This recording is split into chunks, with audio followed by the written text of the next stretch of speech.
Welcome to this week's edition of Coach Prep. Coach Don and I are working on Zoom, and we got some unfortunate news to share with all of you. We talked about it on this week's Everything Fast Pitch, but we have to talk about it on Coach Prep this week also.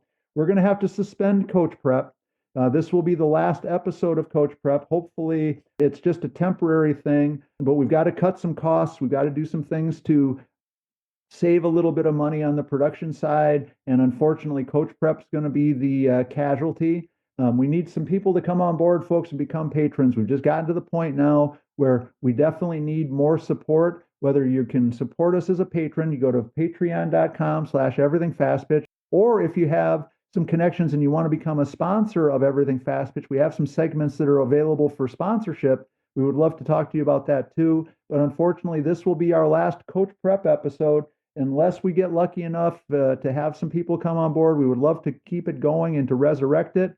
But as of right now, this will be the last Coach Prep episode. So, Don, we're going to finish with one that's a little bit of a somber topic, but something that I saw up close and personal this weekend. I set up again to do some glove repair at a tournament and sat by the fence down the end of the field where the teams were warming up, and basically got to listen to about a 35 or 40-minute coach's tirade, threatening, challenging, belittling, screaming, cursing at 14-year-old kids. And the idea of threats or those kinds of things as a way to motivate a team, because this coach, I could tell the passion was there. He thought he was really coaching, in quotation marks. He thought he was motivating, in quotation marks. But telling kids that you're going to make them run until they puke, or you're going to cut them and get better players, or you're going to put them on the bench and never look at putting them back in the lineup again as a pre-game motivational strategy, to me was just kind of shocking. And again, a little bit alarming, for players at that age in a world where we know kids are probably not used to the fire and brimstone, Woody Hayes, Bobby Knight style of coaching that us old folks grew up with.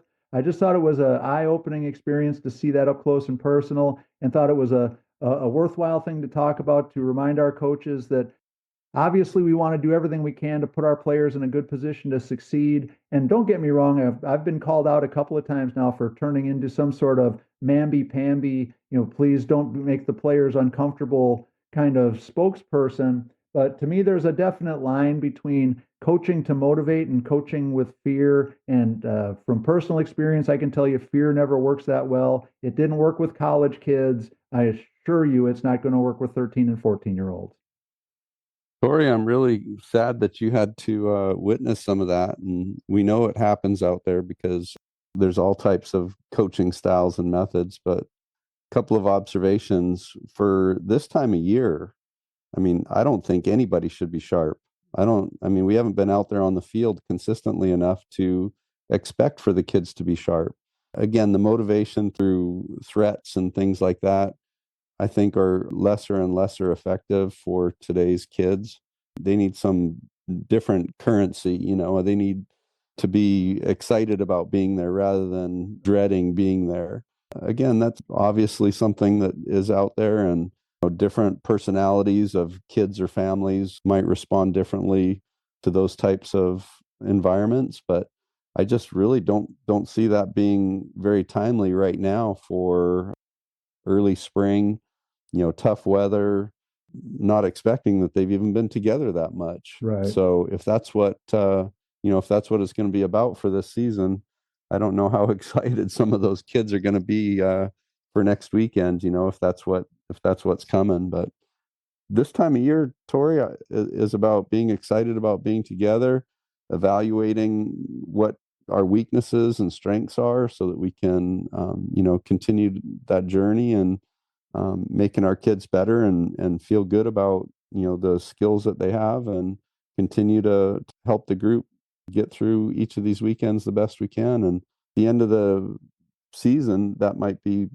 replacing people and things like that might be what's needed. But I'd hope for a little more encouraging message this time of year for sure. So sad that you had to see that.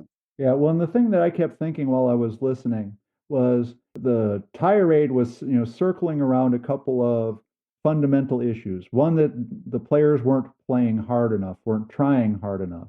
And my first thought to that was that obviously that is a problem. And that's something that would be very frustrating for any coach, but it's not something that you're going to solve by threatening to punish them or threatening them with running or something like that to make them try harder or play harder. That's just not going to work anymore.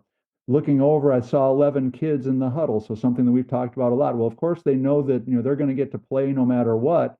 So you can be mad if you don't think I'm trying hard enough, but I know I don't have to try that hard all the time because I'm still going to get my chances to play. The effort was one of the core reasons for the tirade.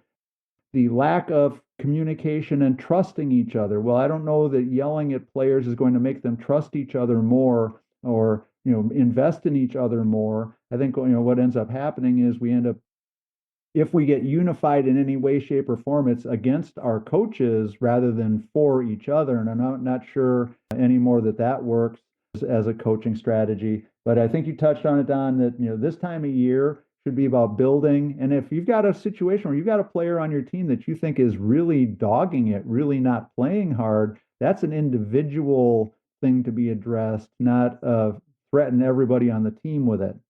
Once upon a time, we used to think it was a really good idea, and this is a long, long time ago, to punish everybody else for the person's misdeeds. If somebody got in trouble, we would punish their teammates and make them bask in the shame of their teammates having to be punished.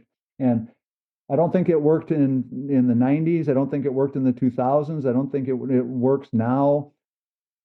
So the idea of using some sort of team leverage to motivate those players, I think is not a realistic thing. But so for the coaches that are threatening to motivate, are using fear as a motivator, let's see if we can't come up with something that's a little bit more positive, a little bit more player oriented. And again, you can hold your players to a really high standard, but threatening them, cursing at them, basically calling them out in front of each other is a pretty shaky strategy, and especially with 13 and 14-year-old kids. So let's move on to something that's going to be a little bit more positive. So that's going to wrap up this edition of Coach Prep. Coach Don and I are signing off for Coach Prep. It's going to be going on the suspended list for a while. Hopefully it gets to come back, but that's going to be up to our sponsors and supporters. Again, if you're in a position where you can become a patron, do so. Go to patreon.com/everythingfastpitch. If you have connections and you want to become a sponsor of the Everything Fast Pitch podcast, we would love to talk to you about that option too. Several people coming on board, get 4 or 5 people come on board at $5 or $10 or $20 a month. It makes a big difference for what it costs us. And, we've talked about it many, many times. And, we just got to the point where I can't just keep saying we're losing money doing this podcast, but the amount that we're losing has gotten to the point now where I can't keep doing it.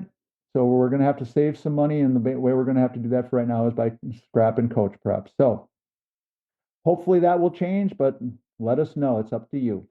So for Coach Don McKinley, our producer, Stan Lewis, this is Coach Tory saying thanks for listening, and please support Everything Fast Pitch by becoming a patron.